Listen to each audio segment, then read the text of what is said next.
Hello everyone, I welcome you all again on your YouTube channel pedi classes. आज हम start करेंगे 12th class की बजाय 11th class का topic that is rigid body dynamics rotational. ये chapter again I repeat कि 11th 12th with theory from zero level that we have already started and we have created two playlists that is for 11th physics and 12th physics जो आप channel पे जाके देख सकते हैं। But ये वाली जो सीरीज हम कर रहे हैं ये वाली सीरीज प्योरली जेई वाले स्टूडेंट्स के लिए है, नीट वाले स्टूडेंट्स के लिए या फिर जो कोचिंग एरिया के अंदर जो कोचिंग कर रहे हैं जो बच्चे उन लोगों के लिए ये सेक्शन में स्टार्ट कर रहे हैं। इसके अंदर डिफरेंस क्या होगा दोनों के बीच में, देखिए जो क्लास 11th और 12th की जो जीरो लेवल से हम कर रहे हैं उसके अंदर हम प्रैक्टिकल्स कर रहे हैं और उसके अंदर हम बहुत धीरे से कर रहे हैं ताकि जो बच्चे नए आए हैं 11th क्लास के अंदर या 11th से 12th में आए जिन्होंने कभी वो चीज़ें देखी नहीं है तो वो उन सब चीज़ों को ढंग से फेस कर सकें, ढंग से फील कर सकें। बट ये सेक्शन उन बच्चों के लिए है जो शायद मैं ये समझता हूँ कि पढ़ चुके हैं 11th 12th क्लास में 13 वाले बच्चे होंगे या फिर अगर नहीं भी हैं जो टारगेट के बजाय जो फाउंडेशन बैचेस में हैं तो भी इतना ज़्यादा धीरे और इतना ज़्यादा एकदम जीरो लेवल से हम इनको नहीं करेंगे। यहाँ पे हमारा फोकस रहेगा कॉन्सेप्ट बिल्ड करने के अंदर, इसके साथ हम उस चैप्टर के अंदर क्या क्या टाइप के क्वेश्चन आ सकते हैं सिर्फ उसी पे हम फोकस करेंगे। तो स्टार्ट करते हैं। ध्यान दें, सबसे पहले हम स्टार्ट करेंगे rotational motion that is rigid body dynamics क्या होता है बाद में करेंगे। पहले उससे पहले ये चैप्टर पढ़ने से पहले हम उम्मीद कर रहे हैं कि आप दो चैप्टर आराम से पढ़ चुके होंगे that is NLM and circular motion. NLM and circular motion ये दो चैप्टर इस चैप्टर को पढ़ने से पहले आपको आने चाहिए, इनके कॉन्सेप्ट आपको क्या होने चाहिए, पता होने चाहिए। ध्यान से देखें तो जब एनएलएम की बात की थी हमने बात की थी तो कैसा हो रहा था कि ये मान लो कोई बॉडी है और ये क्या कर रही है, वी वेलोसिटी से इधर जा रही है। जब एनएलएम की बात करते हैं तो हमारे अंदर इस एनएलएम के अंदर एक एम मास का कोई भी पार्टिकल था जो वी वेलोसिटी से क्या कर रहा था, मूव कर रहा था। ये हमारा था, इसे बोलते हैं हम ट्रांसलेशन मोशन। यानी इस मोशन में क्या होता है, इस मोशन में जो अपने मास है, जो अपनी गाड़ियां हैं वो क्या करेंगी, वो चलेंगी एक लाइन के अंदर। मे बी वो आगे जाके टर्न भी ले सकती हैं, कुछ भी कर सकती हैं। बट हमारे पास यहाँ पे क्या वेरिएबल थे, हमारे पास तो एक्सेलरेशन था, डिस्प्लेसमेंट था, वेलोसिटी थी, टाइम था, ये सारी चीजें हमारे पास क्या थी, वहां पे वेरिएबल थे। But as far as rotational motion is concerned, as far as rigid body dynamics is concerned, चीजें चलने नहीं है, चलने के साथ साथ क्या होंगी, घूमना भी स्टार्ट कर देंगे, यानी रोटेट होना स्टार्ट कर देंगी। जैसे मान लेते ये कोई रोड है हमारे पास और इसको यहाँ पे हिंज कर दिया मैंने और ये इस हिसाब से घूम रही है, ओमेगा से घूम रही है। ये जो ओमेगा, इसके अंदर क्या आएगा, ओमेगा आएगा, थीटा आएगा, टाइम आएगा, अल्फा आएगा, ये चार वेरिएबल आएंगे। जो कुछ फील हमने ए का किया था वो फील हमें अल्फा की करवाएगा घूमने वाले के अंदर, जो डिस्प्लेसमेंट है वो हमें थीटा फील करवाएगा और जो वेलोसिटी है दैट इज एंगुलर वेलोसिटी हमें फील करवाएगी और टाइम जो है वो तो है ही। यानी जो ट्रांसलेशन मोशन के अंदर जो चार वेरिएबल हमारे पास थे वही के वो चार वेरिएबल हमारे पास कहाँ होंगे, रोटेशन के अंदर, जो हम ऑलरेडी किस में कर चुके हैं, साइड सर्कुलर मोशन में आप लोगों ने जरूर ऐसे छोटे छोटे नाम सुने होंगे। तो रोटेशनल मोशन यानी रिजिड बॉडी डायनेमिक्स जहाँ पे चीजें घूमना स्टार्ट कर देंगी, चल तो रही है जो हम पढ़ चुके हैं, अब चीजें घूमना स्टार्ट कर देंगी। अब क्या कर देंगे, चीजें घूमना स्टार्ट कर देंगे। कैसे घूमेंगी वो भी अलग अलग प्रकार है, बट उससे पहले हम क्या देखते हैं, रिजिड बॉडी क्या होती है उसको देखते हैं। रिजिड बॉडी क्या होती है वो देखते हैं हम। तो आप ध्यान से देखें, रिजिड बॉडी एक ऐसी बॉडी, ये डेफिनेशन है जो हर जगह आपको मिलेगी, एक ऐसी बॉडी जिसके अगर किसी दो पॉइंट की मैं बात कर लूं, मैं पिक्टोरियल व्यू में दिखाने की कोशिश करता हूं। मान लेते हैं ये कोई बॉडी है और इसमें ए पॉइंट है और एक पॉइंट क्या है, ये है। और अगर ये रिजिड बॉडी है तो इसको दो तीन शर्तें माननी पड़ेंगी रिजिड बॉडी होने के लिए। क्या कि मानते हैं इनके बीच में आज ये डिस्टेंस है, ये 2 सेंटीमीटर है रिजिड बॉडी के कोई भी दो पॉइंट है, मान लेते हैं इनके बीच में, दो पॉइंट के बीच में डिस्टेंस कितनी है 2 सेंटीमीटर। और आज से अगर 10 दिन बाद में 10 डेज लेटर अगर आप देखते हो तो भी इनके बीच में ए और बी के बीच में distance should be what right 2 centimetre, it should be there and it should not be change. That means दो चार बातें जो हमें याद रखने रिजिड बॉडी के लिए वो क्या होंगी, वो ये कि distance between 2 point will always remain constant. तो क्या बोलेंगे, distance between any two points जहां पे हमने ये दो पॉइंट ले लिए शुड रिमेन कांस्टेंट। ये तो बात हुई क्या कि दो पॉइंट के बीच में डिस्टेंस हमेशा क्या रहेगी, अगर सेम रहेगी तो रिजिड बॉडी होगी। अब मैं बात करता हूं क्या मेरी बॉडी जो ह्यूमन बॉडी है वो रिजिड बॉडी है, आंसर इज नो। यानी human body is not a rigid body. क्यों नहीं है, क्योंकि दो पॉइंट के बीच में डिस्टेंस सेम नहीं है। अभी मैं जैसे खड़ा हूं और मेरे इस वाले पोर्शन की जो मेरा चिन्ह है इस वाले पोर्शन की और इस पोर्शन के साथ मैं देखता हूं तो डिस्टेंस ये है। अब अगर मैं ऐसे करता हूं तो ये डिस्टेंस क्या होगी, बदल गई, दो पॉइंट के बीच में डिस्टेंस बदल गई। दूसरा, अगर मान लेते हैं इस फिंगर के बीच में और इसके बीच में डिस्टेंस अब क्या है, इतनी है। अब मैंने ऐसे कर दिया तो डिस्टेंस क्या होगी, दोनों के बीच में 0 होगी। तो ऐसे बहुत सारे एग्जांपल अपनी बॉडी में हम कर सकते हैं जहां से हमें पता चलेगा कि रिजिड बॉडी जो है वो ह्यूमन बॉडी तो नहीं है, क्योंकि दो पॉइंट के बीच में डिस्टेंस बदलती रहती है। दूसरा, एक और फील करने वाली बात क्या करते हैं, ध्यान से देख, अगर यही रोड में बात देखता हूं फिर से और इसके दो पॉइंट की बात करता हूं, ये 1 वाला है और ये वाला 2 है, ठीक है। दूसरा पॉइंट, अगर ये बॉडी अगर ऐसे मैं हिंज करके ऐसे ओमेगा से इसको घुमाना स्टार्ट कर दूं, अगर क्या कर दूं, घुमाना स्टार्ट कर दूं, तो दूसरा काम क्या होगा, इस पॉइंट पे जो बैठा हुआ आदमी है, उसको जो पॉइंट नंबर 2 पे कोई आदमी बैठा है उसका पाथ कैसा नजर आएगा। अगर ये ऐसे घूम रही है तो उसका पाथ कैसा नजर आएगा, answer should be circular. Clear. दूसरा, अगर ये बॉडी क्या नहीं है, चल नहीं रही है, ऐसे ही रुकी हुई है, तो नजर आएगा कि ये पॉइंट सोचेगा ये तो मेरे सामने बैठा है, ये पॉइंट क्या सोचेगा, ये तो मेरे सामने बैठा है, इसका मतलब क्या होना चाहिए, रेस्ट पे होना चाहिए। और अगर ये स्ट्रेट लाइन में चलना लग जाए, यानी ट्रांसलेशन मोशन भी करने लग जाए, तो भी क्या होगा, मैं जानता हूं ट्रांसलेशन मोशन क्या होती है सर। ट्रांसलेशन मोशन वो होती है जिसमें अगर ये बॉडी ट्रांसलेशन मोशन कर रही है तो इस पॉइंट और इस पॉइंट के बीच की जो डिस्टेंस है वो हमेशा क्या रहेगी, सेम रहेगी। या फिर मैं बोल दूं तो जितने टाइम में ये पार्टिकल एस डिस्टेंस अगर ट्रेवल करेगा तो उतने ही टाइम में ये पार्टिकल भी क्या करेगा, एस डिस्टेंस ही या डिस्प्लेसमेंट ही ट्रेवल करेगा। यानी अगर मोटा मोटी रूप में दो बातें रिजिड बॉडी की में की जाए तो रिजिड बॉडी वो बॉडी है जिसके दो पॉइंट के बीच में कभी भी डिस्टेंस या बोल दूं तो बीच की दूरी कभी बदलती नहीं है। लेकिन दूसरा पॉइंट क्या है, अगर हम पाथ की बात करते हैं तो रिजिड बॉडी के किसी भी एक पॉइंट पे आप बैठ जाओ और दूसरे पॉइंट के पाथ को अगर आप ट्रेस करने की कोशिश करोगे तो वो पाथ या तो आपको क्या नजर आएगा, सर्कुलर, और या क्या नजर आएगा, वो पॉइंट रेस्ट पे नजर आएगा। तो ये दो कंडीशन है, पहली की दो पॉइंटों के बीच की डिस्टेंस कभी बदलती नहीं है।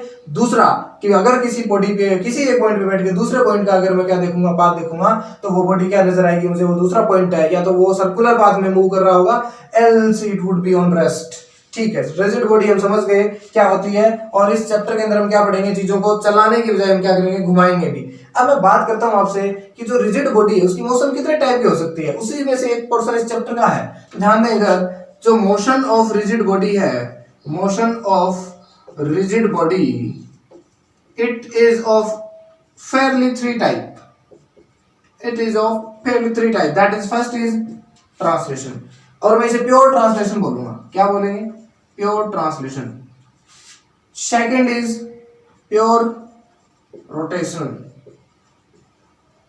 And third one is combined, that is rotational plus translation.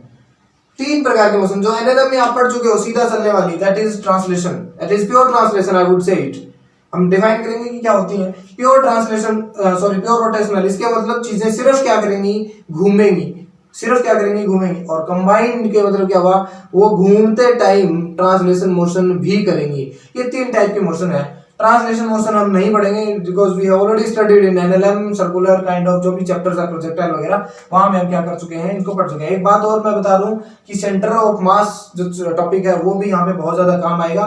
And I expect कि those who are studying this chapter you might have already studied center of mass, NLM and circular motion, else you would be finding it more difficult to face the problems in this chapter. Anyways, moving on. So translation motion क्या होती है? Pure translation motion. Pure translation motion वो motion है जिसके अंदर अगर ये rigid body, मैं rigid body की बात कर रहा हूँ और इसमें 2 पॉइंट फिर बात करेंगे हम, वही 2 पॉइंट। अगर t टाइम में इस रिजिड बॉडी का ये पॉइंट अगर 2 मीटर डिस्टेंस कवर कर चुका है तो ये भी कितनी करेगा, 2 मीटर करेगा। यानी pure translation motion is a motion in which every particle of a body, of a rigid body I would say, will travel equal displacement in a given time. यानी एक टाइम के अंदर दोनों क्या करेंगे, बराबर डिस्प्लेसमेंट कवर करेंगे। ठीक है, बहुत बढ़िया। ऐसे कैसे, थोड़ा और समझने की कोशिश करते हैं इसको, ध्यान से देख। अगर ये मान लिया रिजिड बॉडी है और ये M1 इसमें पार्टिकल था, ये M2 था, ये M3 था, ये M4 था, यहाँ से हम पॉइंटेड रूप में इनको क्या करने हैं, कैलिब्रेट करने की, शो करने की कोशिश करते हैं। मानते हैं कि टी टाइम में ये बॉडी यहाँ पे पहुंच गई है और मान लेते हैं सेम ऐसे ही बॉडी है, कुछ फिगर आउट हो गया है दूसरा। तो ध्यान से देखें, अगर ये वाली बॉडी यहाँ पे पहुंच गया है, ये पॉइंट M1, तो ये जो डिस्टेंस है, इतनी कितनी डिस्टेंस ये वाला कवर करेगा, तो ये जाहिर सी बात है कि यहाँ पे आएगा M2। यानी ये वाली जो डिस्टेंस है ये किसकी है, M2 की। और M4 की क्या होगी, फिर इतने ही करेंगे तो M4 यहाँ पे आएगा और M3 कहाँ आएगा, M3 यहाँ पे आएगा। अब अगर आप मेजरिंग टेक लेंगे, ये वाली डिस्प्लेसमेंट, ये वाली और ये वाली मेजर करोगे तो ये सारी क्या आएंगी, इक्वल। ऐसा कब होता है, ऐसा एक ही कंडीशन में होता है, when the particle is under translation motion. ठीक है। रोलिंग मोशन या जिसे बोलते हैं, सॉरी, रोटेशनल मोशन क्या होता है, जिसके अंदर अगर ये एक मान लेता हूं डिस्क है, अगर क्या है, एक डिस्क है, या फिर बोलते हैं जिसे एक सर्कुलर प्लेट है मान लेते हैं, इसको अगर आपने बीच में से हिंज कर दिया और ये सिर्फ और सिर्फ घूम रही है, या और क्या हो सकता है, या हो सकता है कि यही जो रोड है हमने ले रखी है, इसको यहाँ पे हिंज कर दिया और यहाँ पे इसको ऐसे ओमेगा से घुमा दिया, यूं घुमा दिया, यानी ऐसे घूम रही है ये रोड। यानी यहाँ हिंज कर रखा है तो मुझे पता है कि ये इस जगह से हिल तो सकती नहीं है, हिल नहीं सकती तो ये क्या करेगी, ऐसे घूमेगी, ऐसे घूमेगी। तो इसे क्या बोल देंगे, रोटेशनल मोशन। तो इसके अंदर क्या बोलेंगे, रोटेशनल मोशन के अंदर जब हम ट्रांसलेशन मोशन को डिफाइन कर चुके हैं कि in which the displacement travelled by any particle will be equal to all the particles, यानी एक पार्टिकल जो डिस्प्लेसमेंट इक्वल करेगा, ट्रेवल करेगा, वही दूसरे करेंगे। तो रोटेशन मोशन के अंदर क्या होगा, या फिर मैं बोल दूं तो इस ट्रांसलेशन मोशन के अंदर जो velocity of each particle, this is क्या रहे, कांस्टेंट। This is constant.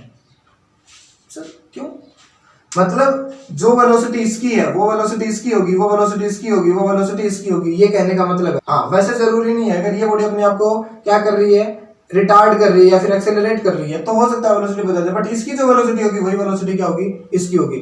तो सर प्योर रोटेशन के अंदर क्या होता है, प्योर रोटेशन के अंदर होता है कि omega of each particle will be equal. जैसे ट्रांसलेशन मोशन के अंदर हर एक पार्टिकल की लीनियर वेलोसिटी क्या होती है, इक्वल होती है, ऐसे ही रोटेशन मोशन के अंदर जितने भी पार्टिकल हैं, ये वाला, ये वाला, ये वाला, ये अगर ओमेगा से घूम रहा है तो ये भी ओमेगा से घूमेगा, ये भी ओमेगा से, ये भी ओमेगा से, और इसके अंदर अगर मैं ये वाली बात करूं, ये वाला पार्टिकल अगर ओमेगा से घूम रहा है तो ये बी वाला पार्टिकल भी क्या करेगा, ओमेगा से ही घूमेगा। तो 2 पॉइंट मेरे सामने आए। अगर प्योर ट्रांसलेशन मोशन है, then particle, each particle having equal velocity, सब पार्टिकल की वेलोसिटी क्या होगी, लीनियर वेलोसिटी इक्वल होगी। And if it is pure rotational motion, then what it would be, there would be an same angular velocity, जो omega है वो हर एक particle का क्या होगा, सेम होगा।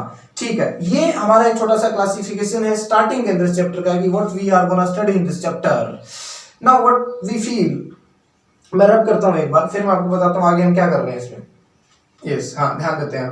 तो हम ये कर चुके हैं कि रिजिड बॉडी क्या होती है, और रिजिड बॉडी की मोशन 3 टाइप की होती है, और जिसमें हम रोटेशन मोशन इसके अंदर पढ़ेंगे। ट्रांसलेशन मोशन हम ऑलरेडी पहले के चैप्टर्स के अंदर पढ़ चुके हैं, ऐसा मैं अज्यूम कर रहा हूँ कि आप लोगों ने पढ़ लिया होगा, अदरवाइज ये समझ में नहीं आएगा। सेंटर ऑफ मास भी पढ़ना जरूरी है आपका। अब ध्यान से देखते हैं। देखो यार, अगर मैं आपसे बात करूं कि यार ये 50 केजी का एक ब्लॉक है, इसको आपको क्या करना है, पुश करना है, हिलाना है। और यहाँ पे मैं बोल देता हूँ कि आपके पास 1000 केजी का क्या है, बॉक्स है, जिसको आपको क्या करना है, पुश करना, आगे हिलाना है। कौन सा चाहोगे हिलाना? मुझे पता है, जाहिर सी बात है, हम 50 केजी का वाला चाहेंगे। क्यों? क्योंकि एक चीज है जो मैंने लिख के दी आपको, उसको देखते ही आप समझ गए कि यार अगर ये चीजें मैंने हिलाना स्टार्ट कर दिया तो फिर मौत हो सकती है, दिक्कत आएगी। क्या? That is mass. यानी हिलाना मतलब आगे खिसकाना, पुश करना। इसका मतलब जब हम एक्चुअली अगर आगे हिलेगा तो इसकी मोशन क्या होगी, ट्रांसलेशन मोशन होगी। तो जब चीजें ट्रांसलेशन मोशन करती हैं तो मेरे शरीर में एक प्रकार का दर्द होता है, एक प्रकार का कष्ट मुझे होता है। और वो कष्ट मुझे कहां से पता चलता है? इससे, 50 केजी से और 100 केजी से। दैट इज व्हाट मास। इसका मतलब चीजों को अगर ट्रांसलेशन मोशन करवाना है, खींचना है, या फिर उनको क्या करना, धक्का देना है, खींचना है, यानी jet motion is translation motion. तो मुझे शरीर को एक दर्द होता है, मेरा शरीर एक कुंठा का अभाव करता है, यानी फिर मुझे कष्ट होता है मेरे शरीर को। और वो कष्ट मैं कहां से पता करता हूं? मास से करता हूं, यानी मुझे कष्ट होता है। लेकिन चीजें आपको तो घुमानी है, तो फिर क्या कष्ट होगा आपको? कैसे कष्ट को आप क्या करोगे, जाया करोगे? इसको मैं एक एग्जांपल से आपको समझाने की कोशिश करता हूं, ध्यान दें करोगे। यस, तो स्टार्ट करते हैं। हमें क्या पता चला, जब मोशन ट्रांसलेशन होती है, चीजें खींचती हैं या फिर धक्का देके हम उनको क्या करते हैं, मोशन करवाते हैं, तो जितना ज्यादा मास, मुझे पता चल जाएगा कि बॉडी के अंदर मुझे उसको खिसकाने में उतना ज्यादा क्या होगा, कष्ट होगा। ठीक है, अब चीजों को घुमाते हैं। तो देखो, मैं आपके लिए भी मैं ये अरेंज करके लाया हूं, कहीं से भी मुझे अभी मिला है। तो ये इसे आप सिलेंडर मान लो, जैसे अपने घर के अंदर एलपीजी वाला सिलेंडर होता है, जो अज्यूम कर लो ये वाली स्पेस भी क्या है, इसकी मान लेते हैं पूरी है, और ये सिलेंडर है। अब इसको क्या करता है, एक आदमी बोलता है आपको क्या कि यार इसको लेके आओ। तो एक लड़का लेके आता है, कैसे? उसको ऐसे करके, ऐसे ऐसे करके, यानी मैं बोल दूं कैसे, मान लेते हैं कि ऐसे सरफेस है और उसको ऐसे लुढ़काना है, ऐसे। तो क्या करेगा, एक बार इसको जैसे करके क्या करेगा, ऐसे धक्का देगा, और ये बड़ा आराम से क्या करेगा, मूव कर देगा, यानी बड़ा आराम से। कैसे? तो एक लड़का क्या करता है, इसको यहां से और इसको ऐसे क्या करता है, ऐसे, और आगे खिसकाता है और लेके चल जाता है। अब एक और है, जिसको साइंस का नॉलेज नहीं है, इसको ज्ञान नहीं है, वो क्या करता है, वो इसको ऐसे रखता है ग्राउंड के ऊपर, और फिर वो उसको क्या करता है, ऐसे और ऐसे करके लेके जाता है। अब सोचो, ये तो मैं छोटा दिखा रहा हूँ आपको, ये क्या कर रहा हूँ, मैं छोटा दिखा रहा हूँ, बट यही मान लो एलपीजी का सिलेंडर कितना भारी है। तो भैया ये जो ऐसे कर रहा है, इसकी मौत शाम तक जरूर पक्की है। क्यों? क्योंकि मुझे कष्ट हो रहा है इस वाले केस में, आप फील कर पा रहे होंगे, और ऐसे वाले के अंदर मुझे कष्ट नहीं हो रहा। तो यहाँ पे एक चीज आपको जरूर नजर आई होगी, यार था तो पहले भी यही और था अब भी यही। इसका मतलब क्या हुआ, मास इक्वल। इसका मतलब क्या हुआ, मास इक्वल है। तो ये कॉन्सेप्ट तो खत्म। यानी अगर तेरी चीजें क्या करेंगी, रोटेट करेंगी, यानी घूमेंगी, तो मास का कॉन्सेप्ट क्या है, खत्म। मास तो सेम वही है। उसी चीज को मैंने अगर ऐसे चलाया, यानी ऐसे चलाया, तो आ रहा था मुझे कम कष्ट, और अगर मैंने उसको ऐसे चलाना स्टार्ट कर दिया, या फिर बोलूं तो ऐसे चलाना स्टार्ट कर दिया, तो मुझे कष्ट बहुत ज्यादा। इसका मतलब मास नहीं है, हाँ मास नहीं है, कुछ और चीज है जो मुझे उस कष्ट को क्या कर रही है, बता रही है। अब कैसे करेंगे, ध्यान से देखें एक बार। इधर मान लेते हैं ये हमारी क्या है, रिजिड बॉडी है। क्या है, रिजिड बॉडी है। और इसमें मैं मान लेता हूं कि मैं उस बॉडी को इस पॉइंट के अबाउट, यानी इस पॉइंट के अबाउट क्या करूं, उसको घुमा रहा हूं। ये पूरी की पूरी बॉडी इस ओमेगा से घूम रही है, ठीक है। ओके, इसमें मैं छोटे छोटे पॉइंट लेता हूँ। एक पॉइंट ये ले लेता हूँ M1, एक पॉइंट ले लेता हूँ M2, और एक पॉइंट यहाँ ले लेता हूँ M3। ठीक है सर, बहुत बढ़िया। अब क्या हुआ, इससे यानी इस पॉइंट से इसकी अगर मैं डिस्टेंस लेता हूँ, ये वाली नहीं लेके मैं ये वाली ले रहा हूँ, तो ये मैं R1 मान लेता हूँ, ये मैं क्या मान लेता हूँ, R2 मान लेता हूँ, ये मैं क्या मान लेता हूँ, R3 मान लेता हूँ। ठीक है, कोई दिक्कत नहीं है। अब देखो, इसको घुमा रहे हैं, इसको क्या कर रहे हैं, घुमा रहे हैं। हाँ सर, घुमा रहे हैं। तो कौन घुमा रहा है, मान लो मैं घुमा रहा हूँ, तो मैं काम कर रहा हूँ, मैं वो क्या कर रहा हूँ, आई एम वर्किंग, मैं काम कर रहा हूँ। तो मेरा काम गया कहाँ, मेरा काम गया कहाँ सर? अगर आप काम कर रहे हो और आप घुमा रहे हो, इसका मतलब आपने इसको घुमा दिया, इसकी काइनेटिक एनर्जी की क्या होगा, यानी फिजिक्स में आपने पढ़ा होगा वर्क डन जो किसमें कन्वर्ट हो जाता है, एनर्जी के अंदर। तो मुझे इसकी इंटरेस्ट जो है मेरा, वो इसकी काइनेटिक एनर्जी निकालने में, किसमें, काइनेटिक एनर्जी निकालने में मेरा इसका क्या है, बहुत इंटरेस्ट है। तो उसका काइनेटिक एनर्जी मैं निकालूंगा तो मैं जानता हूं half m1v1 square plus half m2v2 square plus half m3v3 का स्क्वायर। सर एक बात बताइए, ये कहाँ से लाओगे? अभी बताते हैं। जैसा कि आपने पढ़ा है सर्कुलर मोशन में, या शायद आप लोगों ने पढ़ा है क्या, कि अगर ये पूरी बॉडी ओमेगा से घूम रही है तो ये भी किससे घूम रहा होगा रे? ओमेगा से। ये भी किससे? ओमेगा से। और ये भी किससे? ओमेगा से। अच्छा, अगर जिस पॉइंट के अबाउट वो ओमेगा से घूम रहा है, बीच की डिस्टेंस ये है, तो मुझे आप लोगों में बहुत सारे लोग बताएंगे that is v1 equal to omega 1 r1, v2 equal to omega r2 and v3 equal to omega r3। ये रिलेशन ओमेगा यानी एंगुलर वेलोसिटी और v यानी लीनियर वेलोसिटी में होता है। यानी अगर किसी पॉइंट की एंगुलर वेलोसिटी ओमेगा है और अगर किसी पॉइंट से उसकी परपेंडिकुलर डिस्टेंस क्या है? r है, तो जो उसकी लीनियर वेलोसिटी होगी, इसकी लीनियर वेलोसिटी यानी v1 और इसकी क्या? v2 और इसकी क्या? v3, तो वो क्या होगी? ओमेगा और बीच की डिस्टेंस। तो ये इस हिसाब से आप तीनों निकालोगे तो निकाल दें काइनेटिक एनर्जी। फिर देखते हैं, तो हाफ m1 और ये क्या होगी? ओमेगा r1 का square plus half m2 omega r2 का square plus half m3 omega r3 का स्क्वायर एंड दैट इज मैं जानता हूं हाफ, और ओमेगा कांस्टेंट आ गया, साथ में क्या आएगा? ओमेगा स्क्वायर का आ गया। तो क्या आया? m1 r1 square plus m2 r2 square plus m3 r3 square. ये मेरी टोटल काइनेटिक एनर्जी आई किसकी? जिस बॉडी को मैंने ओमेगा से घुमाया। ठीक है, बहुत बढ़िया। अब इसको अगर आप कंपेयर करो, ध्यान से देखें, हाफ एम वी स्क्वायर से मैं कंपेयर करूं तो हाफ की जगह हाफ है v। अच्छा ठीक है, जब बॉडी ट्रांसलेशन मोशन करती है तो वेलोसिटी आती है लीनियर दैट इज, लेकिन जब घूमती है तो उसमें क्या आता है? v की जगह ओमेगा, तो ओमेगा की जगह ओमेगा। लेकिन ये मास है, इसकी जगह क्या आया है? कुछ और आया है। क्या आया है? कुछ और आया है। क्या दो बॉडी अलग अलग हैं, अगर उनको सेम ओमेगा से घुमाओ तो बताओ हाफ ओमेगा तो दोनों के लिए सेम आएगा ना? हाँ, लेकिन ये वाली चीज उनके लिए क्या आएगी? अलग अलग आएगी। इसका मतलब मास तो नहीं था तो कुछ और चीज आई, that is what ray? m1 r1 square, that is m1 and that is known as moment of inertia. Moment of inertia. मैं फिर बता रहा हूं, this is one of the most important topic of this lecture. If you have understood and if you have studied how to calculate and what is inertia, that means you have done half of this chapter। मैं फिर बता रहा हूँ, inertia अगर आपको आ गया, that is moment of inertia निकालना, तो क्या हो जाएगा?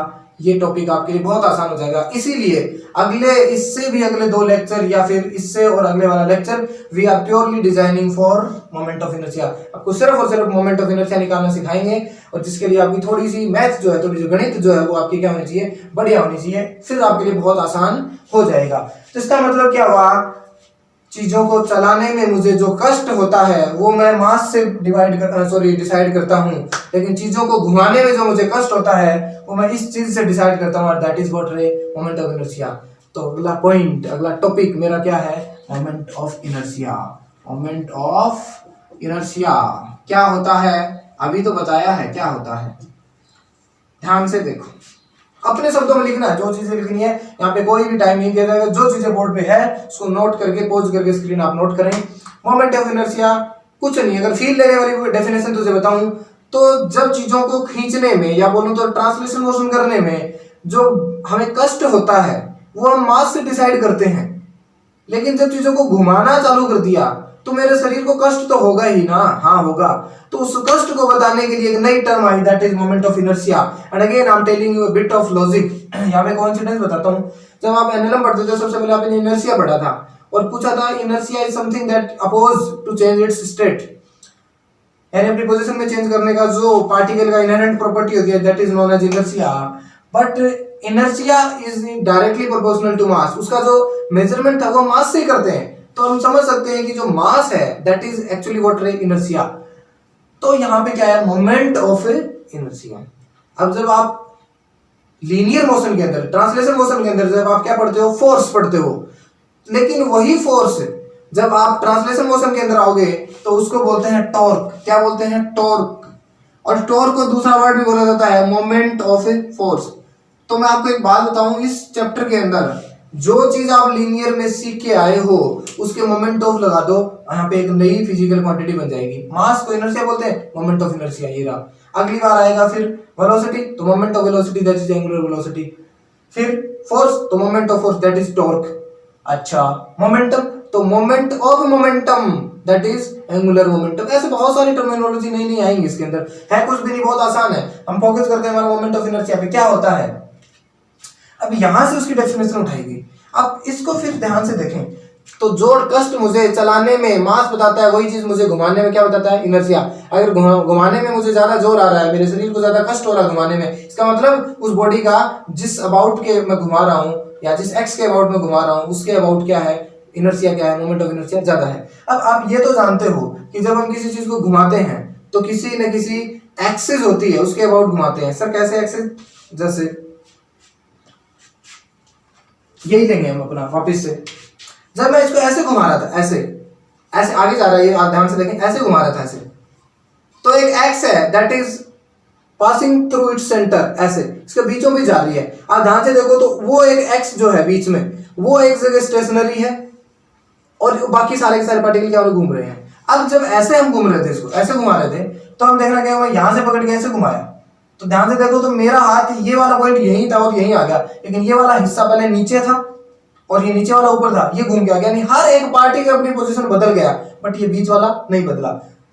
अगली बार करोगे तो भी ये क्या करेगा, बदलेगा नहीं। इसका मतलब क्या हुआ, यहां से जाने वाली जो एक्स है, ये वाली एक्स, इसके अबाउट अब क्या कर रही है, घूम रहा है, और पहले वाली जा रही थी इसके बीचों बीच। इसका मतलब वी हैव एन एक्सिस, हमारे पास एक एक्स है जिसके अबाउट बॉडी क्या होती है, हमेशा घूमती है। जैसे अपने बोलते हैं दरवाजे की बात करते हैं, जो डोर होता है अपना रूम का, वो क्या होता है ऐसे, ये दीवार के अंदर यहाँ पे क्या होती है, उसके जो भी नट बोल्ट लगाए रहते हैं, तो हमारा दरवाजा क्या होता है, ऐसे घूमता है। इसको पकड़ के हम क्या करते हैं, ऐसे घूमते हैं, ऐसे घूमते हैं। अब सोचो, ये दरवाजे की तो इधर दीवार होती है और इधर भी दीवार होती है, तो एक जगह से रुके 90 डिग्री के एंगल पे आके 90 डिग्री घूम पाता अपना दरवाजा। अब सोचो एक रास्ते में ऐसे बना रखा होगा, इसके एक दरवाजा लगा रखा है ऐसे, तो इसको आप चारों ओर घुमा सकते हो। तो ये जो बीच वाली एक्स है इसके अबाउट ही घूमता है। तो मोमेंट ऑफ इनर्शिया क्या होता है, moment of inertia is nothing, it is the pain that we feel while rotating any body. जो हम किसी बॉडी को रोटेट करने में जो कष्ट होता है उसको मोमेंट ऑफ इनर्शिया को प्रेजेंट कैसे करेंगे। तो ध्यान से देखो, moment of inertia it is noted bye I and it is actually mr square. Sir what, yes, moment of inertia कुछ नहीं है, it is a multiplication of mass and the distance between the axis and the mass, even the distance square of the distance between mass और that axis। इसको pictorial वे में आप देखने की कोशिश करें। मान लेते हैं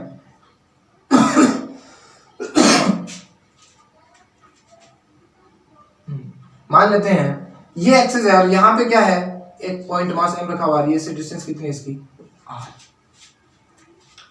ठीक है। ऐसे फील करो आप, जैसे ये वाला पेन है, ठीक है, इसके मैंने बीच में से धागा बांधा और उस धागे के मैंने यहाँ पे एक छोटा सा पत्थर लटका दिया, ठीक। अब क्या करना, आपको नीचे से पकड़ना है इसको ऐसे और ऐसे घुमाओ, ऐसे क्या करो, घुमाओ। आप देखोगे कि जो पत्थर इसके जो लटका हुआ था धागा, वो क्या करता है, जैसे आप घुमाते हो वो क्या करता है, ऐसे घूमने की कोशिश करता है। यानी कैसे, ये मास इसके, अगर आप इसको ऐसे घुमाओगे ओमेगा से, ऐसे घुमाओगे ओमेगा से, तो ऐसे क्या करेगा, इसके चारों ओर ये घूमने की कोशिश करेगा, ठीक है। तो जिस टाइम आप ऐसे घुमा रहे हो आपकी बॉडी को कितना कष्ट हो रहा है, कितना जोर आ रहा है आपको, दैट इज व्हाट इनर्जी। और इसका कैलकुलेशन कैसे किया गया, कैलकुलेशन किया गया इसका कि जो मास घूम रहा है इनटू बीच की जो रेडियस है उसका क्या है, स्क्वायर, तो हाफ एम एन। यहां भी देख सकते हो आप m1 r1 स्क्वायर, ध्यान से देख, ये m1 था, ये बीच की डिस्टेंस है m1 r1 स्क्वायर, यानी ये i1 हो गया एक हिसाब से, ये i2 हो गया, ये क्या हो गया i3 हो गया। इन सबको क्या करो, जितने पार्टिकल सबको ऐड कर दो और क्या आ जाएगा, आपका मोमेंट ऑफ इनर्शिया आ जाएगा। अच्छा, इसकी यूनिट की बात करते हैं, छोटी छोटी बातें। यूनिट आप देख पा रहे हो, kg metre square. Whether it is scalar और vector, yes it is scalar quantity, it is scalar quantity. यहां तक आपको फील आया होगा कि मोमेंट ऑफ इनर्शिया क्या होता है। तो सिर्फ कुछ नहीं है, जो चीजें मास का कॉन्सेप्ट था वो घूमने में क्या आ गया, मोमेंट ऑफ इनर्शिया आ गया। अब एग्जाम में क्वेश्चन क्या आता है, एग्जाम में क्वेश्चन आता है क्या मोमेंट ऑफ इनर्शिया मास पे डिपेंड करता है। यार झूठ बोल रहा है क्या, इस बॉडी को ऐसे घुमाया तो जोर कम आया और ऐसे घुमाया तो क्या है, जोर ज्यादा, मास तो वही था ना। इसका मतलब moment of inertia does not depend on मास। तो क्या होगा, moment of inertia doesn't depend on मास। तो फिर डिपेंड किस पे करता है? तो इट डिपेंड्स ध्यान से देख, अगर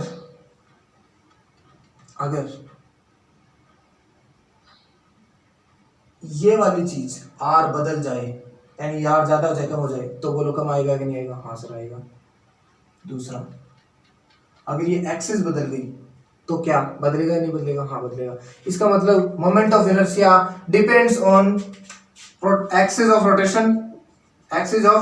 रोटेशन। ये बहुत इंपॉर्टेंट सवाल है भैया, रोटेशन। दूसरा, मास डिस्ट्रीब्यूशन, मास पे नहीं है, मास का डिस्ट्रीब्यूशन कैसे हो रहा है उसके भी यहाँ पे क्या आ रहा है। और दूसरा क्या बोल देंगे?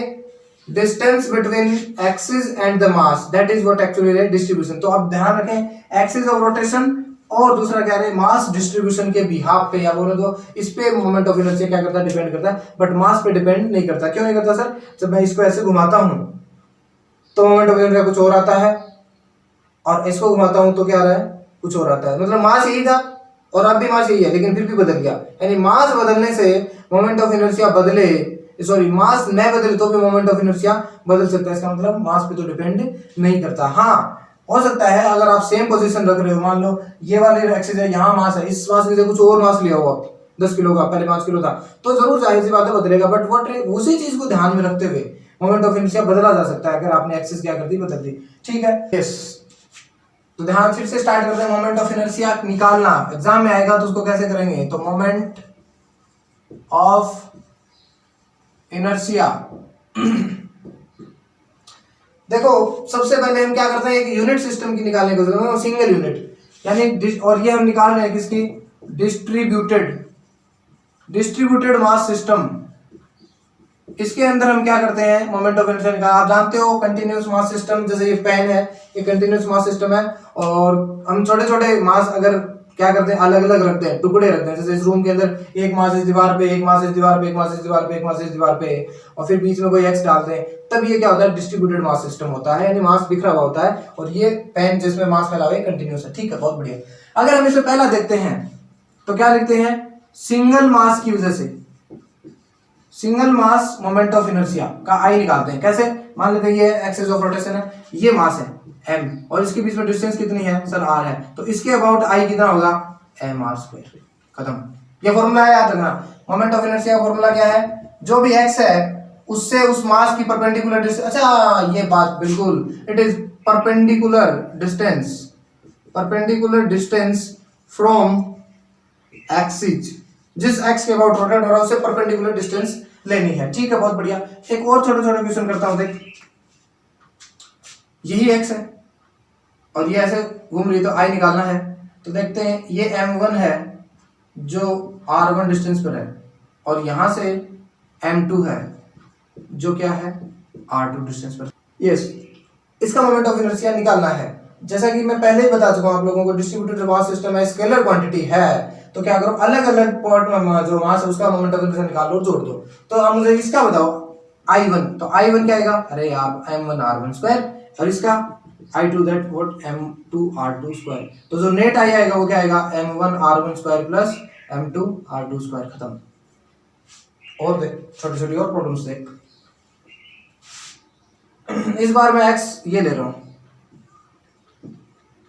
ठीक है? तो ये ले रहे हैं, तो एक मास तो है इसके ऊपर m1, और एक है इधर m2, और एक है इधर m3। ये r2, ये r3, एंड ये इसके ऊपर है। अब निकालो मोमेंट ऑफ इनर्शिया। सर इसका निकालने क्या? इसका तो 0 है। क्यों? क्योंकि ये उस x के ऊपर ही है, यानी r 0 हो गया। क्या हो गया सर? ये वाली चीज 0 होगी, तो यानी इसका आएगा m1 0 का square plus m2 r2² plus m3 r3 का स्क्वायर।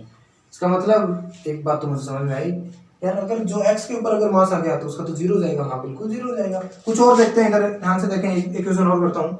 यही x लेता हूँ फिर से, और एक मास यहाँ पे है, दैट इज m1, और दूसरा है यहाँ पे m2, और तीसरा है यहाँ पे m3, चौथा है m4, और पांचवा है m5। वही डिस्टेंस यार, बार बार वही r3 r1 r2। अब निकालोगे तो कैसे? अब निकालेंगे तो देखेंगे R1 M1 R1 square, M2 R2 square, M3 0 square, M4 0 square, M5 0 square, ये सॉरी M5 है जो भी है।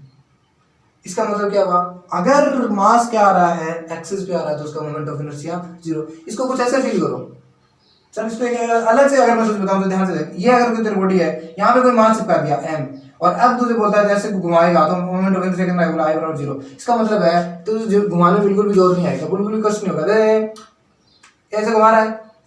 अब क्या करिए, क्या मास ही तो है, इसको ऊपर लगा दिया, ठीक है, अब घुमा, मैं तारा बहुत ज्यादा फील नहीं हुआ, बहुत 0 के आसपास फील आएगा, डिफरेंस अगर बात करता हूँ। पहले ऐसे घुमा रहा था, पहले ऐसे घुमा रहा था, अब क्या करते हैं, इसके ऊपर ये मास रख दिया इसके ऊपर, अब ऐसे घुमा रहे हैं, कोई ज्यादा नहीं। हाँ, इसको अगर तू क्या करेगा, किसी रस्सी से बांध के इस पे लटकाएगा ऐसे, और फिर क्या करेगा, इसको ऐसे घुमाएगा, तुझे थोड़ा सा ज्यादा फील होगा कि यार मुझे जोर आ रहा है। तो मोमेंट ऑफ इनर्शिया निकालना है तो सिर्फ कुछ नहीं, उस मास को देखूंगा और जिस एक्स के अबाउट निकालना उसे परपेंडिकुलर डिस्टेंस देखेंगे, और फिर क्या कर दूंगा, उसके डिस्टेंस को स्क्वायर कर दूंगा और मास से मल्टीप्लाई कर दूंगा, मोमेंट ऑफ इनर्शिया आ जाएगा। ठीक है, बहुत बढ़िया। अब थोड़ा कुछ और आगे अलग अलग करते हैं।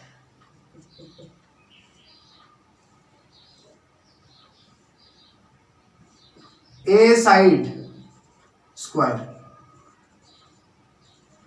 यानी ए स्क्वायर है, इसकी साइड ए है, यहाँ पे एम रखा हुआ है, यहाँ पे एम रखा हुआ है, यहाँ पे एम रखा हुआ है, यहाँ पे एम रखा हुआ है। मैं फिर बता रहा हूँ, बहुत बेसिक से स्टार्ट कर रहा हूँ, बहुत जीरो से, बहुत आसान क्वेश्चंस ले रहे हैं, बहुत अच्छे लेवल के भी करेंगे इसमें, ध्यान और भी डिस्ट्रीब्यूट सिस्टम कर रहे हैं। तो मुझे निकालना है किसके अबाउट, इसके अबाउट मोमेंट ऑफ इनर्शिया निकालना है। आई क्या होगा, जो लोग अपने आप में करना चाहते हैं एक बार स्क्रीन पॉज करके देख ले, बाकी मैं कर रहा हूँ यहाँ पे। अब मुझे देखने यार, मैं सीधा वर्बली करूंगा, देखो कोई पेन में नहीं चलाऊंगा। ये वाला मास और ये वाला मास तो इसी एक्स के ऊपर है, मतलब 0 इनका, हाँ सर 0। और ये वाला ए डिस्टेंस पे है, ये वाला ए डिस्टेंस, सर कौन सी distance, perpendicular, always remember it. कुछ लोग सोच रहे हैं इससे ये निकाल लूंगा मैं, है परपेंडिकुलर डिस्टेंस है ये भैया, ये भी ए, ये भी ए, तो कितना आएगा, एक का अगर एम स्क्वायर आएगा तो मल्टीप्लाई बाय 2। अब देख, अच्छा सर ये x कौन सी थी, ये साइड के लॉन्ग x, यानी स्क्वायर की साइड के ऊपर से जाने वाली x थी, ठीक है। अब क्या करना, अगर तुम्हारे ये x ले लेगा तो भी लोग पागल ही समझेंगे, क्योंकि इसका तो ऑलरेडी कर चुका है, चारों में से कोई x ले ले, कोई भी साइड ले ले, कोई फर्क नहीं पड़ता। मैं चेंज करता हूँ, ये वाला, ये वाला, हाँ बिल्कुल। सोच ये क्या है, सर ये स्क्वायर है, ठीक है, ये x ले ले,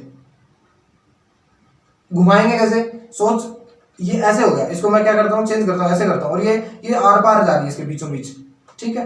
अब इसको फील करो कि मैंने आर पार लगा दिया, बीच में प्लेट रखी हुई, अब इसको आप घुमाओ ऐसे, कितना जोर आएगा, उस जोर को मैथमेटिकल या फिजिक्स के अंदर निकालना है। अभी आपने क्या निकाला है, अभी आपने क्या निकाला है, ये निकाला है, या फिर बोल दो ये निकाला आपने, यहाँ पे एक्स है आपकी, ठीक है। अब क्या करना है, अज्यूम कर लो ये मैं नीचे छोड़ रहा हूँ उसको, ये आपकी यहाँ पे रखी हुई है। अब इसको आप क्या करो, ऐसे घुमाओ, तो ये जो बुक है आपकी, ये जो बुक है आपने ऐसे लगाई थी, ये कैसे घूमेगी, ये ऐसे घूमेगी, ऐसे ऐसे घूमेगी, तो आपके हाथों को कितना कष्ट आएगा, वो बात कर रहे हैं। दूसरी बात, अब क्या कर रहे हैं, अब आपको क्या कर रहे हैं, बीचों बीच लगा रहे हैं ऐसे, और अब क्या करने घुमाने, तो आपकी ये ऐसे घूमेगी ऐसे, तब जोर कितना है वो निकालें, ध्यान से। तो मैं देखता हूँ यार, ये वाली ये वाली ये वाली और ये वाली सारी डिस्टेंस क्या होंगी, परपेंडिकुलर होंगे। आप ध्यान से देख लें, फिर देख लें, लोग समझ नहीं पा रहे हैं, देख लें यहाँ पे ये पर, तो इससे परपेंडिकुलर एक्स, ये वाली लाइन है ये वाली, तो इससे परपेंडिकुलर डिस्टेंस क्या आएगी, ये आएगी इसकी, यानी ये आएगी, इसका मतलब है ये डिस्टेंस परपेंडिकुलर है, सारी स्क्वायर के अंदर होती है, मैं जानता हूँ।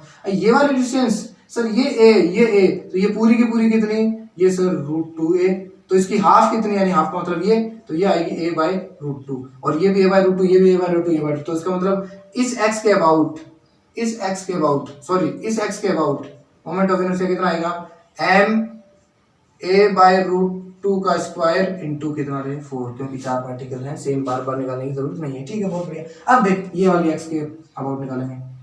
अब फिर मैं जानता हूँ यार, इस वाली x पे तो देख ये और ये, तो उसके ऊपर आगे तो मतलब 0, हाँ सर 0, यानी 2 मास तो खत्म। ये वाला और ये वाला बराबर है, बराबर, दूरी भी बराबर, दैट इज a/√2, अभी तो निकाली है यार, इसका मतलब होगा m a/√2 का स्क्वायर और इंटू कितना 2। आई होप कि आपको मोमेंट ऑफ इनर्शिया निकालना आ गया होगा, कैसे निकालते हैं इन सब चीजों का। ये थे 2D के अंदर, एक और देखते हैं थोड़ा सा,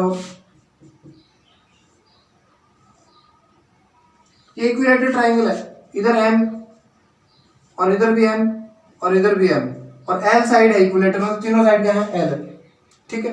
अब आपको निकालना है क्या, इस x के अबाउट, इस x के अबाउट आई निकालना है। सर इस एक्स के अबाउट आई, अरे सर दो तो क्या हो गए, ऊपर ही आ गए, तो कितना, तो इससे अगर मैं बात करता हूँ, अब कुछ लोग क्या कर देंगे, इसको क्या कर देंगे, एम एल स्क्वायर कर देंगे, जो कि घटिया है, जो कि गलत है, गलत रेस्पॉन्स है। क्यों सर?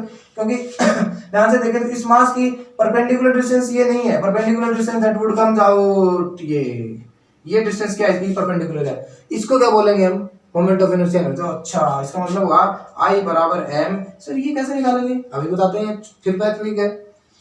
देख ये डिस्टेंस निकालनी है, मैं जानता हूं ये एल है, और इसे परपेंडिकुलर डालेंगे तो ये कितनी आएगी, ये तो सर एल बाई टू आएगी, ये छोटी सी गणित है, आनी चाहिए। ये एल है, ये एल बाई टू है, तो ये कितनी होगी, तो आराम से निकाल लेंगे हम। या फिर ज्यादा होते बोलो ये 60 डिग्री होता है कि नहीं होता, 60 डिग्री, हाँ, तो ये एल और ये 60 डिग्री, तो ये कंपोनेंट कितना, L cos 60, that is L by two, तो ये निकाल सकते हो आप। तो ये निकालो पाइथागोरस से, तो L square minus L square by 4।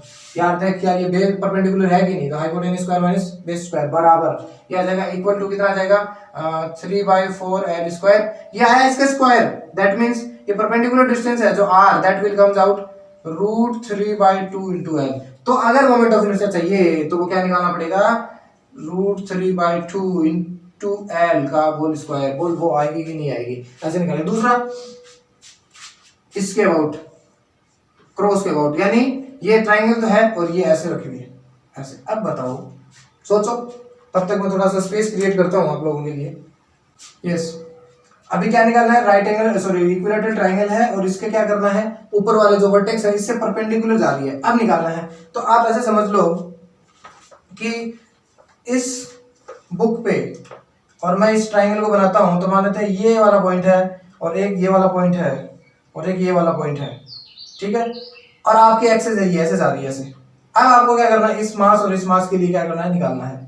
तो ये एक्स ऐसे जा रही है, तो आप देखो जिस भी प्लेन में, सर इस बोर्ड के प्लेन में ये मास रखा हुआ है, लेकिन आपकी एक्स है इस प्लेन के परपेंडिकुलर, तो आप इसकी परपेंडिकुलर डिस्टेंस यही है एक्चुअली। आप फिर ध्यान से देख सकते हो, ये वाली लाइन ऐसे जा रही है, ये पॉइंट है, तो परपेंडिकुलर डिस्टेंस ही तो है इससे, इसका मतलब ये वाली और ये वाली एल ही परपेंडिकुलर डिस्टेंस होगी। तो इसके अबाउट अगर आपको निकालना होगा तो आई क्या आएगा, एम एल स्क्वायर इंटू, बोलो क्या रहे, 2।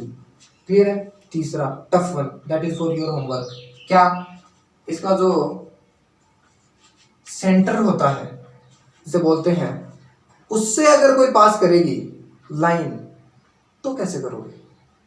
अच्छा सर मैं जानता हूं ये वाला इससे, इससे और इससे, तीनों से क्या होगा, बराबर डिस्टेंस आएगी, यानी जो सेंटर होता है ट्राइंगल का, और इक्विलैटरल ट्राइंगल की बात कर रहा हूं, तो यहां से तीनों ये तीनों बराबर हैं, तो ये वाली डिस्टेंस, ये वाली डिस्टेंस और ये वाली डिस्टेंस तीनों बराबर आएंगी। तो वो डिस्टेंस निकाल के और उसको क्या कर देंगे, उसको 3 से मल्टीप्लाई कर देंगे, सीधी सी बात है। m और ये वाली डिस्टेंस मान लो ये आती है, तो m a स्क्वायर इंटू 3, ये डिस्टेंस आप निकाल लेना। सिंपल ट्रिग्नोमेट्री, सॉरी जियोमेट्री लगानी पड़ेगी आपको। सेंटर क्या होता है, 2:1 रेशियो के अंदर क्या करता है, डिवाइड करता है। तो आप ध्यान से देखें, ये वाली जो डिस्टेंस है ये कितनी आई थी, ये सर इतनी आई थी, इसको 2:1 यानी 2:1 के अंदर डिवाइड कर लेना, तो यहां से ये 2 आ जाएगी। तो यानी आप ध्यान से देखोगे तो इसका 2/3 ये कर देना, ये डिस्टेंस आएगी, ये डिस्टेंस आएगी। तो 2 से 2 कट गया और ये आ जाएगी l/√3 आ जाएगी। तो यानी ये डिस्टेंस कितनी आएगी l, फिर मैं रिपीट बता रहा हूँ, अगर तेरी मैथ वीक है तो थोड़ा पोर्शन दिक्कत आ सकती है।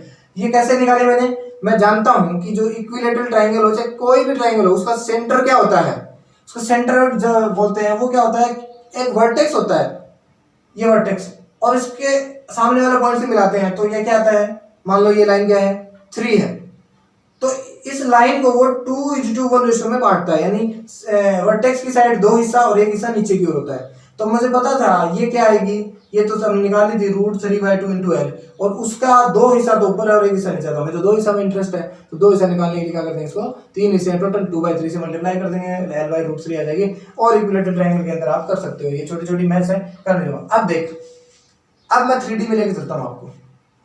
अब मैं क्या करता हूँ, 3D के अंदर चलते हैं, उसमें आपको और इमेजिनेशन की जरूरत पड़ेगी। ध्यान से देख, 3D बनाते हैं, एक क्यूब बना रहा हूं मैं, क्या बना रहा हूं, क्यूब बना रहा हूं। यहां पे भैया इमेजिनेशन पावर अच्छी चाहिए, मैं फिर बता रहा हूं, इमेजिनेशन पावर अच्छी चाहिए। 1 2 3 4 5 6 7 8 मास में एम ही रख लेता हूं सबके ऊपर, MM ही, अरे एक बार बहुत आसान करवाएंगे, मुझे उम्मीद है सारे लोग कर दोगे। M M M M, ठीक है, बहुत बढ़िया। अब देखो हमें मोमेंट ऑफ इनर्शिया निकालना है 1 2, यानी 1 2 का मतलब सर ये, इसको आप अपना रूम अज्यूम करके चले, इसको आप अपना क्या करें, रूम अज्यूम करके चले, रूम अज्यूम, सॉरी, इसको आप अपना रूम अज्यूम करके चले। एक मिनट मैं आपको दिखाता हूँ, मैंने कुछ आपके लिए लिया है, ये समझ लो ये बनाया हमने, ठीक है, ये है हमारे पास। हम किसी को अंडोस नहीं कर रहे हैं, ध्यान रहे ये सब चीजें, टाटा का ऐसे टीवी का सेटअप बॉक्स का डब्बा है, यहाँ से करते हैं, ठीक है, अब सही है। अब क्या हुआ, आप समझ पा रहे होंगे, 1 क्या है, 1 देखना ये वाला, 1 2 3 4, ठीक है, 5 6 7 8, ये वाली चीजें। अब मैंने क्या किया है, 1 2, यानी आप समझ लो कि एक एक्सिस है वो ऐसे जा रही है, ये वाली, ये पीछे वाली, ये जो लाइन है इसके आर पार जा रही है ऐसे, ये एक्सिस है, इसके अबाउट आपको उसको क्या करना है, घुमाना है, तो मोमेंट ऑफ इनर्शिया निकालना है। तो ध्यान से देखो, ये एक्स है, इसको मैं आपको आपकी तरफ करके दिखाता हूँ, ये एक्स है एक्चुअली में। तो देखो, तो ये वाला मास और ये वाला मास, यानी ये वाला मास और ये वाला मास, तो इसके ऊपर ही, मतलब इनका 0 बचे कितने सर, 8 होते हैं, 6 बचे, ठीक है, 6 में देख, ये वाला जो ये एक्स है, तो ये परपेंडिकुलर डिस्टेंस तो है, तो ये वाला ए दूरी पर है, ये वाला ए दूरी पर है, इसका मतलब 2 तो ए दूरी पे हुए, हाँ सर हुए। अच्छा अब मैं घुमाता हूँ, ध्यान से देखो, अब ये आ गया, यही तो एक्स है, तो 2 तो 0 हो गए, 2 ऊपर वाला है, ऊपर वाला फ्लोर खत्म, नीचे वाला करते हैं। नीचे वाले में देख, अब देख तुझे ये समझना पड़ेगा, ये भी ए ही है, मेरे पास ये क्यूबॉइड शेप है, बट मैं क्यूब बता रहा हूँ, तो ये इस एक्स से जा रही है, तो ये भी ए है और ये भी क्या है, ए, इसका मतलब उसका भी ए, उसका भी ए, उन दोनों का भी ए, कितना हो गए, 4 हो गए। इसका मतलब 2 के 0, 4 के क्या हुए, तो इसका मतलब इस एक्स के अबाउट आए 4ma² और 2 के 0, तो बच्चे कितने, 2 और बच्चे कौन से सर, अरे सर ये था 1, ये था 2, ये था 3, ये था 4, ये था 5, ये था 6, ये था 7 and this is 8। तो आप देखो इसका 0 और इसका भी कितना 0, और इनका मैंने निकाल दिया, और फिर इधर घुमाया था मैंने, तो ये वाला और ये वाले भी क्या आ गए, ये वाले और ये वाले भी 0 आ गए। इसका मतलब मैंने इसके अंदर अगर समझाऊं तो इसका निकाल चुका हूं, इसका निकाल चुका हूं, इसका कितना, इसका भी मैंने निकाल लिया, और ये वाला पॉइंट और ये वाला पॉइंट भी क्या हो गए, सही हो गए। अच्छा अब बताओ, अब सर इसका 5 और 6 बच गए, 5 और 6 बच गए, मतलब आप अपने रूम में खड़े हो जाओ और रूम के अंदर जो ऊपर वाली जो दीवार, जहां जैसे मैं इस रूम की दीवार पे खड़ा हूं, तो इसके जस्ट ऊपर वाली एक्स को मान लो, ठीक है, इनके 0 हो गए, और इसके जस्ट नीचे जो है वो ए डिस्टेंस पर है, तो m² हो गए, यानी ये 7 वाले डिस्टेंस वाले, ठीक है, और इसके जो रूफ है सामने ऊपर, उस वाले भी कितने हो गए, 2 हो गए, यानी जो भी ए डिस्टेंस पर है। अब बचे कितना, अब जो मैं सामने जिस दीवार पे खड़ा हूँ, इसके सामने वाली दीवार, आप फील करो अपने आप को लेके, सामने वाली दीवार, और उस दीवार के सबसे नीचे फर्श पे जो लाइन है वो वाले बच गए, उसको निकालोगे, उसकी डिस्टेंस कैसे निकालोगे, आप ये सोचो। कुछ लोगों ने सोच लिया होगा, मैं बताता हूँ, देखो आप ध्यान से देखो, ये एक्स है अपनी, सॉरी ये एक्स है अपनी, ठीक है, और ये वाले जो है ना, ये वाले इधर से देखें तो एक्स अपनी, ये एक्स क्या अपनी, ये वाली एक्स है, और ये वाला और इधर वाले के लिए ये एक्स है और ये वाला, यानी बोलो तो ये डिस्टेंस चाहिए, हमें क्या चाहिए, ये डिस्टेंस चाहिए।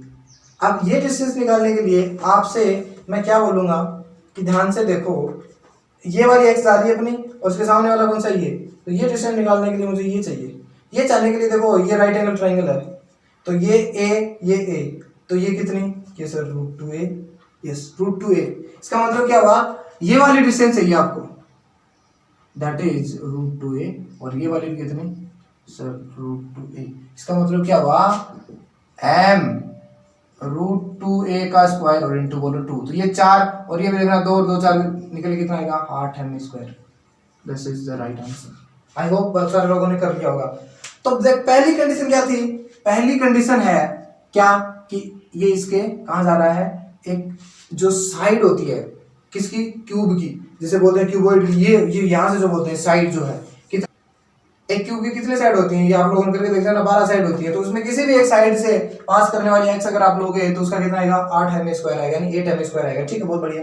अब देख दूसरा करता हूँ, दूसरा थोड़ा सा टफ बनाने की कोशिश करता हूँ, आर पार, इस बार एक्स क्या लेते हैं हम, आर पार लेते हैं। आर पार क्या मतलब सर, ये मान लेते हैं क्यूब है, हाँ सर, ये बीच कुछ बोल अब कैसे निकालेगा? अरे सर ये तो आसान है। कैसे?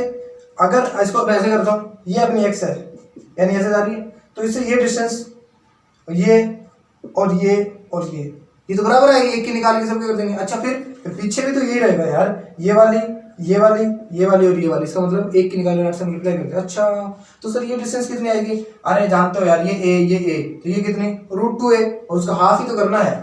यानी इसके लिए क्या करेंगे, सॉरी मैं इसी में समझाता हूँ आपको। तो ये डिस्टेंस a, ये भी a, तो ये पूरी कितनी √2a, तो इसकी हाफ चाहिए मुझे, तो हाफ चाहिए, तो a/√2। इसका मतलब हुआ कि इसके अबाउट अगर मुझे निकालना है, दैट इज 8 × ma/√2 का स्क्वायर, और that will comes out 4ma²। अब ध्यान से देख, अगर तुम किसी भी क्यूब को इसके बीचों बीच एक किसी लकड़ी की छड़ से या लोहे की से करके और फिर उसको क्या करे, ऐसे घुमाए, और दूसरा क्या करे, किसी एक्स पे ऐसे यानी किसी साइड पे ऐसे बांध दे और फिर उसको घुमाए, तो ये ऐसे घूमेगा, ऐसे घूमेगा तो जोर बहुत ज्यादा आएगा, और जब ये बीचों बीच एक्स लगा के ऐसे ऐसे घुमाएगा तो जोर क्या आएगा, कम आएगा। और ये मुझे बता देना 4m² और 8m², ठीक है। नेक्स्ट, इसी के ऊपर और बहुत सारे हैं। एक क्या कर चुके हैं हम, किसी भी साइड से गुजरने वाली एक्स से कर चुके हैं, एक बीचों बीच कर चुके हैं। एक तीसरी ऑप्शन क्या बचती है तीसरी ऑप्शन बचती है किसका, डायगोनल।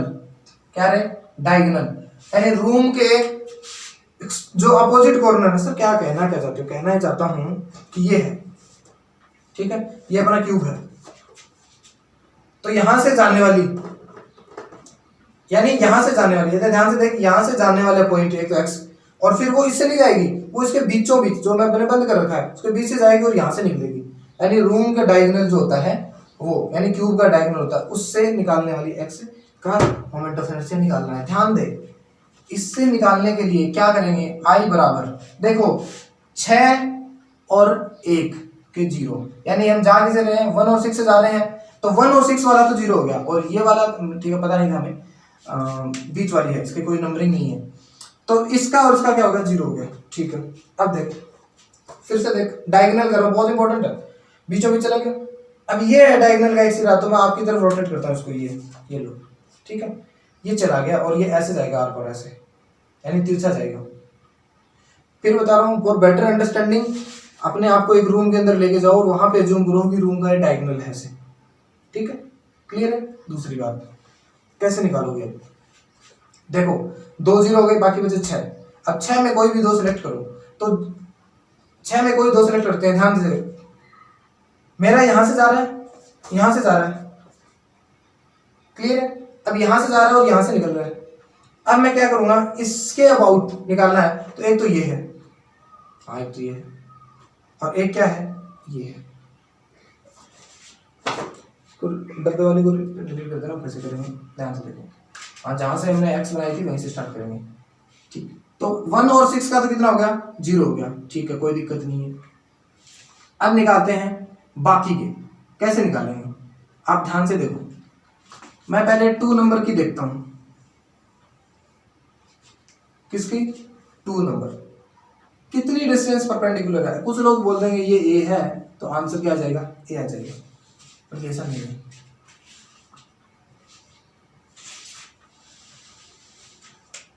एक काम करते हैं, ये डायगोनल वाली है, ये करनी नहीं है।